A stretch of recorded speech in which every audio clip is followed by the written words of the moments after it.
Salam sejahtera di dalam kasih-Nya Tuhan kita Yesus Kristus. Saya mengucapkan selamat merayakan Paskah. Bahwa Tuhan adalah Tuhan yang sudah bangkit. Dia sudah bangkit bagi kita semua. Bapak Ibu sekalian yang dikasihi oleh Tuhan, mari kita akan bersama-sama membuka Alkitab kita yang tertulis di 1 Korintus pasal 15. Kita akan membaca ayat 12 sampai yang ke-19. 1 Korintus pasal 15, 12 sampai yang ke-19. Demikian firman Tuhan. Jadi bila mana kami beritakan bahwa Kristus dibangkitkan dari antara orang mati, bagaimana mungkin ada di antara kamu yang mengatakan bahwa tidak ada kebangkitan orang mati?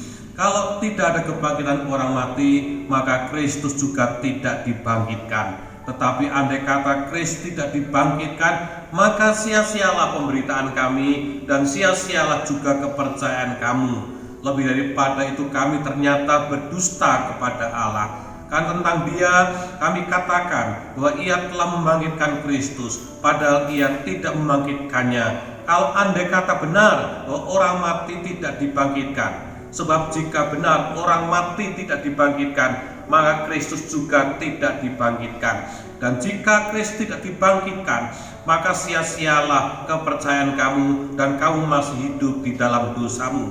Demikianlah binasa juga orang-orang yang mati dalam Kristus. Jikalau kita hanya dalam hidup ini saja menaruh pengharapan pada Kristus, maka kita adalah orang-orang yang paling malang dari segala manusia. Sekalian yang dikasih oleh Tuhan, ingat, Tuhan memang mati, tapi Dia juga sudah bangkit sekalian. Ya, kita melihat bahwa Tuhan itu Tuhan yang bangkit, Tuhan yang tidak mati. Tuhan kita adalah Tuhan yang hidup, Tuhan yang juga tidak pernah meninggalkan kita. Sekalian Alkitab katakan, seandainya Kristus tidak dibangkitkan, ini yang akan terjadi. Seandainya Kristus tidak dibangkitkan, nomor 1, sia-sialah pemberitaan kami, sia-sialah kepercayaan kami. Jadi kalau Kristus tidak dibangkitkan, kita memberitakan Injil, gembala menyampaikan firman Tuhan, kesaksian kita, kiprah kita dalam kita melayani pekerjaan Tuhan, Alkitab katakan itu sia-sia. Seandainya Kristus tidak dibangkitkan, berarti kita masih tinggal di dalam dosa kita. Sekali lagi, kalau Kristus tidak dibangkitkan, kita masih tinggal di dalam dosa, masih menjadi budak dosa, yang akibatnya upah dosa itu adalah maut. Dan seandainya Kristus tidak dibangkitkan, kita semua yang mati, kita binasa, ya. Dan selanjutnya, jika Kristus tidak dibangkitkan, sungguh kita menjadi orang yang paling malang di antara semua manusia. Tetapi kita melihat, jikalau kita hanya dalam hidup ini saja menaruh pengharapan pada Kristus, maka kita adalah orang-orang yang paling malang dari segala manusia. Jadi kalau kita berharap kepada Kristus yang hidup lalu mati, tidak hidup lagi, Alkitab katakan kita menjadi orang-orang yang paling malang di dunia, paling celaka di dunia. Tetapi ingat sekalian, iman kita berkata dan kita punya keyakinan bahwa Alkitab katakan Kristus memang sudah mati, tapi Dia lanjut dan Dia hidup dan tetap hidup bagi saudara dan saya. Ingat sebaliknya sekalian, kalau Kristus itu tidak bangkit, maka kita menjadi orang-orang yang paling malang. Tetapi karena Dia mati, tetapi Dia bangkit, kita menjadi orang-orang yang paling bahagia. Di dunia kita bisa berharap kepadanya, di dunia akan datang kita juga bisa punya pengharapan. Dan ingat, pengharapan kita di sana adalah pengharapan yang semakin besar sekalian. Sekalian yang dikasih oleh Tuhan, Tuhan Yesus itu bangkit. Sekarang Dia itu ada di surga, Dia ada di sana, dan kelak Dia akan menyebut kita. Alkitab katakan di Yohanes pasal 14 ayat 1 sampai yang ketiga. Yohanes 14 ayat 1 sampai yang ketiga. Jangan gelisah hatimu, percayalah kepadaku dan percayalah kepada Allah dan percayalah kepadaku. Di rumah Bapakku banyak tempat tinggal. Sekiranya tidak demikian, aku tidak mengatakan kepadamu, sebab aku pergi ke situ, aku menyediakan tempat bagimu, dan setelah aku ke situ menyediakan tempat bagimu, aku akan datang kepadamu, membawa kamu supaya di tempat di mana aku berada, kamu pun berada. Jelas sekalian, pengharapan kita tidak selama berharap kepada Kristus selama dia hidup di dunia ini saja, tapi dia mati, tetapi dia lanjut dan dia bangkit. Dan ingat, dia adalah pengharapan kita yang luar biasa. Contohnya diantaranya tadi satu sudah saya sampaikan, di rumah Bapakku banyak tempat, dan Tuhan Yesus di sana menyediakan tempat bagi kita semua. Jadi pengharapan buat kita itu pengharapan yang luar biasa. Di dunia ini kita bisa berharap kepada Dia, di sana pun kita juga bisa berharap kepada Dia. Sekalian yang dikasih oleh Tuhan, Markus pasal 16 ayat 1 sampai 8. Markus pasal 16 ayat 1 sampai 8, dan saya gabungkan dengan Matius pasal 28 ayat yang ke-8. Di sana kita melihat ada Maria Magdalena. Itu juga melihat Maria ibunya Yakobus, dan kita juga melihat seorang perempuan yang namanya Salome. Beberapa perempuan itu sudah belanja rempah-rempah waktu itu dan minyak. Untuk apa? Untuk merempah-rempahi mayatnya Tuhan Yesus sekalian. Mengapa? Sebab waktu Tuhan turun dari salib, penguburannya itu terburu-buru karena waktu sekalian, dan belum sempat dirempah-rempahi. 3 perempuan ini belanja menyiapkan rempah-rempah dan minyak, dan mereka pagi-pagi benar mereka pergi ke kubur. Untuk apa? Pergi ke kubur tujuannya melihat mayat Yesus, merempah-rempahi dan meminyaki.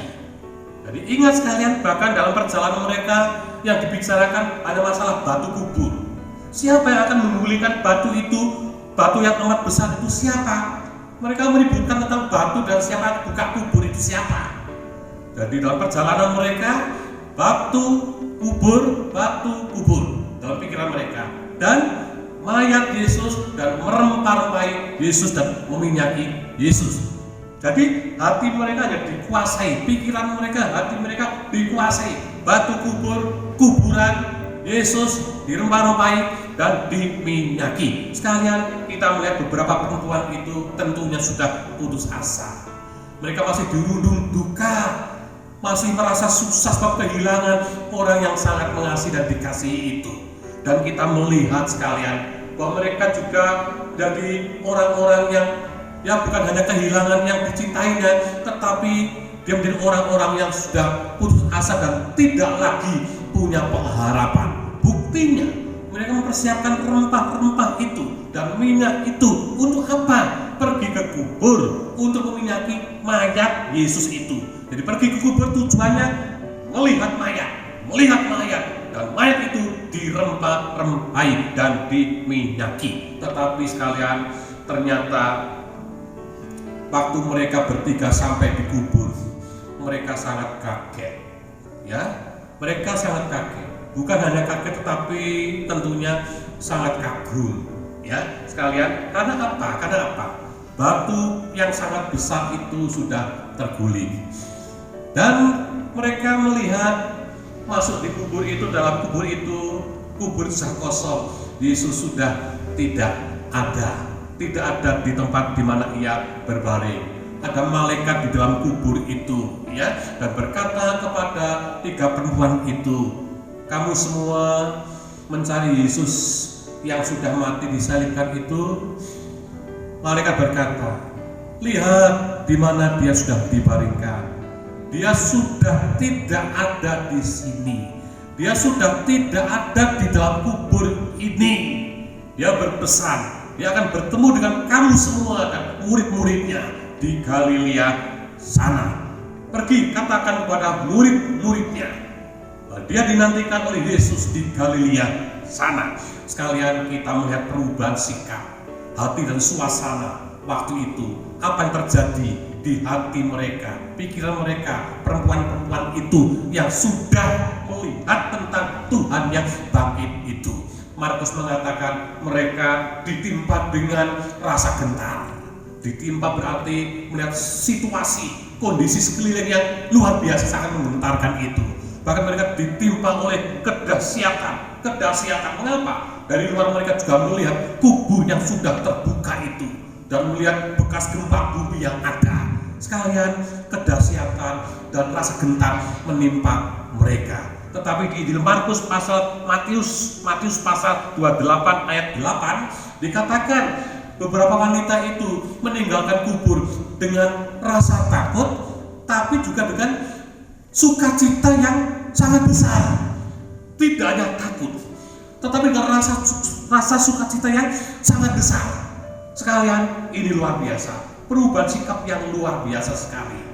Mereka ada dalam kegentaran dan merasakan kedahsyatan yang luar biasa karena peristiwa yang mengagumkan itu, yang mengagetkan itu. Tapi ingat, dari dalam hati mereka yang takut dan mereka juga mengalami sukacita yang sangat besar itu. Ingat sekalian, sukacita yang sangat besar yang dialami mereka itu sungguh menjadi harapan besar baru mereka. Dan saya percaya mereka sudah tidak putus asa lagi. Mereka sudah tidak berduka cita, sedih lagi. Sudah tidak. Mereka sudah tidak bersungut-sungut dengan nada karena putus asa dan seperti tidak ada pengharapan lagi. Tetapi mereka pulang dengan merasa sukacita, dengan sukacita yang sangat besar. Tuhanku bangkit. Dan mereka berlari menemui murid-murid Tuhan. Sekalian yang dikasih oleh Tuhan Yesus, bukti nyata tentang kebangkitan Yesus itu banyak ayatnya. Di antaranya kalau kita melihat 3-4 ayat ini saja, sungguh luar biasa bukti nyata kebangkitan Yesus. Di 1 Korintus pasal 15 ayat 5 sampai yang ke-8. 1 Korintus pasal 15 ayat 5 sampai yang ke-8. Nomor 1, kebangkitan Tuhan bangkit dengan tubuh kemuliaan dan sudah menampakkan dirinya kepada Simon Petrus atau Kefas. Kedua, dia juga menampakkan dirinya kepada 12 murid. Ya. Nomor 3, dia juga menampakkan dirinya kepada 500 orang sekaligus. Mereka melihat Tuhan dengan tubuh kemuliaan yang tembus tembok itu sekalian. Nomor 4, dia juga menampakkan diri kepada muridnya lagi, kepada Yakobus.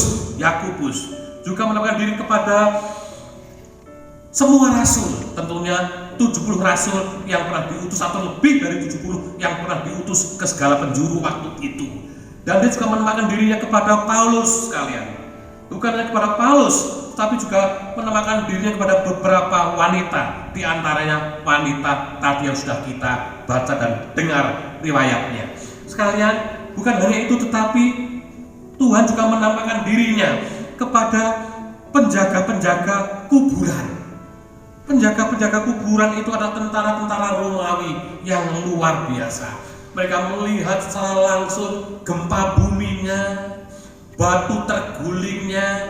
Mereka juga melihat malaikatnya. Dan Alkitab katakan malaikat itu wajahnya bersinar seperti kilat, pakaiannya putih, dan para penjaga itu melihat kami tegengen sampai kaku seperti orang mati. Tapi kita melihat penjaga-penjaga itu pagi-pagi itu juga pergi ke kota. Ya, setelah sampai di kota, mereka bertemu dengan imam-imam kepala. Imam-imam kepala itu adalah anggota mahkamah agama waktu itu sekalian. Dan penjaga-penjaga ini datang pada imam-imam kepala itu, cerita lapor kalau Yesus benar-benar bangkit.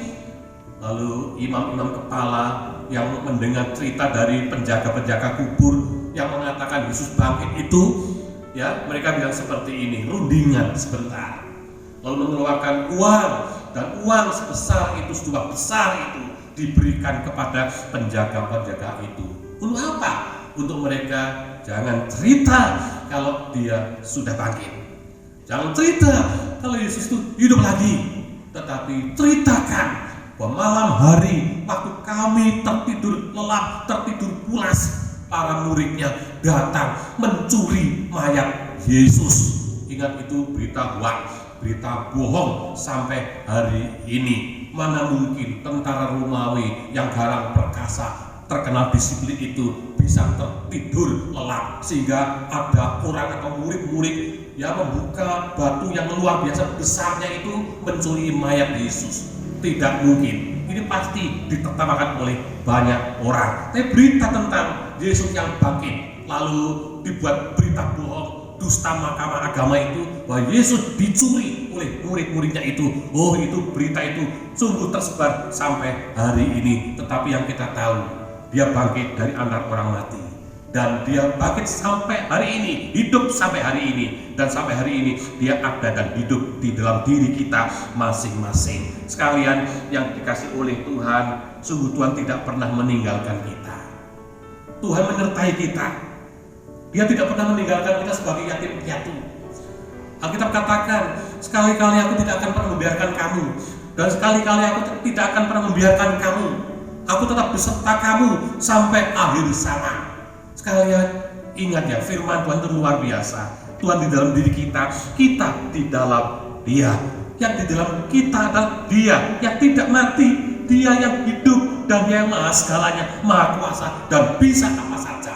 Dan ingat sekalian, kalau Tuhan sudah bertindak menolong kita, apa sulitnya bagi Tuhan yang hidup dan menolong kita yang ada ini. Jangan takut, jangan khawatir. Kita harus kuat di dalam iman. Ada berita seperti apa yang akan mengganggu, mengecilkan iman kita, meruntuhkan iman kita, jangan percaya, maju terus, pantang mundur. Sekali Yesus, tetap Yesus yang sudah bangkit, Yesus yang hidup itu. Sekalian, kalau kita melihat di 1 Petrus pasal 1 ayat 3, baiklah ayat ini akan kita baca bersama-sama. Ini luar biasa, satu ayat yang terakhir yang singkat padat buat kita semua yang ada. Sekalian, 1 Petrus pasal yang ke-1. 1 Petrus pasal yang ke-1 ayat yang ketiga saja. 3 atau nanti saya tambah 3 sampai 5 ya. 1 Petrus pasal 1 ayat 3 sampai yang ke-5. Terpujilah Allah dan Bapa Tuhan kita Yesus Kristus, yang karena rahmat-Nya yang besar telah melahirkan kita kembali oleh kebangkitan Yesus Kristus.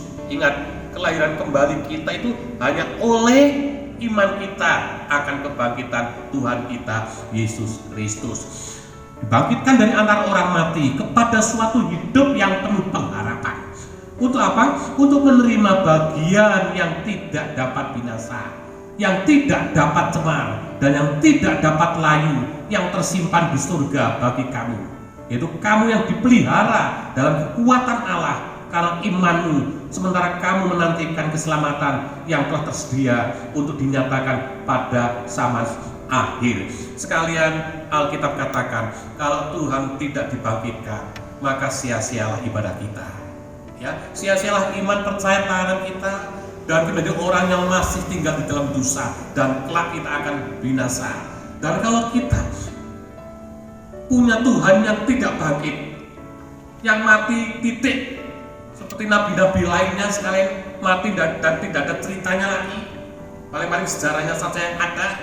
Kita adalah orang-orang yang paling celaka di dunia ini. Tetapi bersyukur, dia tidak hanya mati demi kita, tapi dia juga bangkit untuk kita.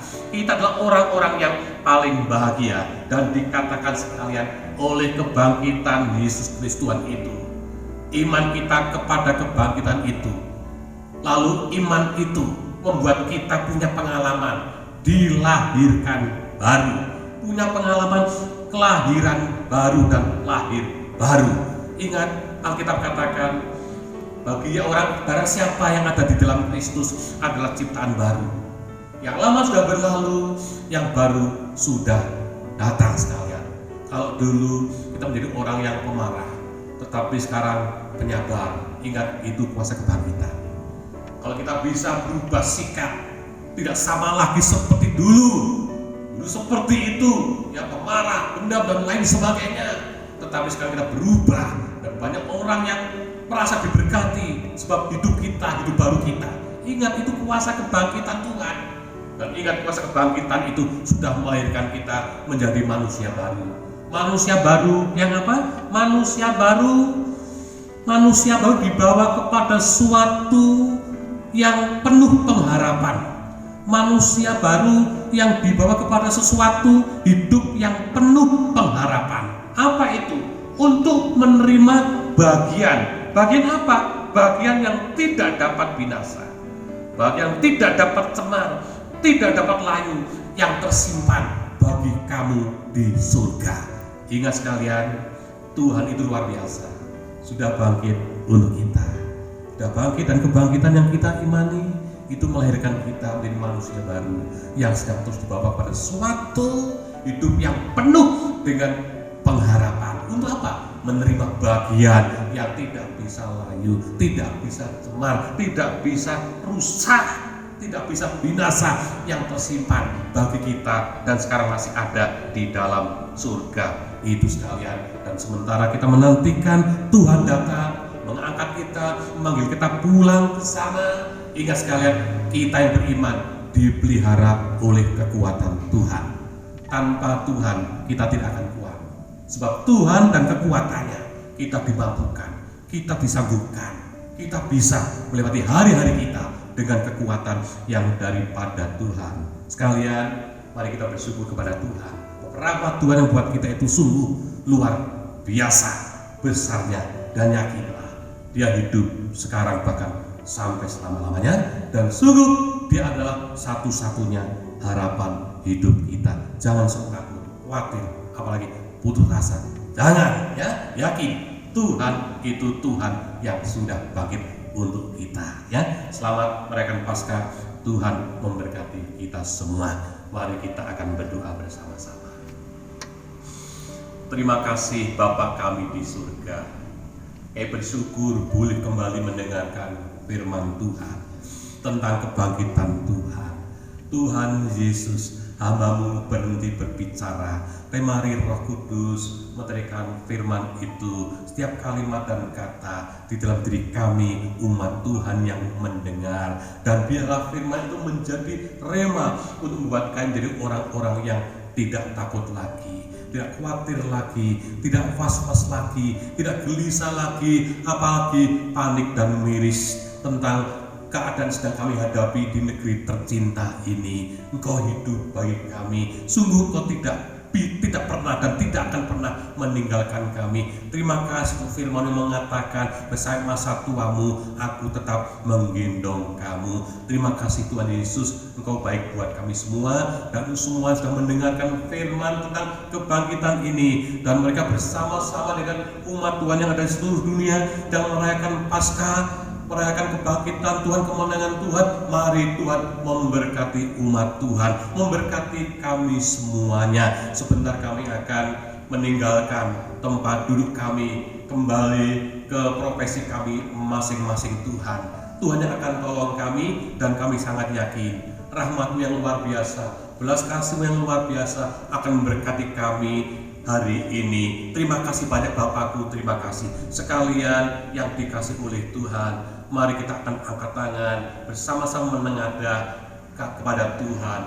Sekalian, biarlah berkat dan rahmat dan anugerah, cinta dan kasih sayang, damai dan sejahtera dari Allah Bapa, Putra dan Roh Kudus penghibur kita, kekuatan kesembuhan kita di dalam nama Tuhan Yesus itu, berkat yang limpah biarlah turun atas kita semua hari ini, menyertai kita hari ini, bahkan sampai selama-lamanya. Di dalam nama Tuhan Yesus yang percaya dan sudah berkati, mari katakan sama-sama, amin.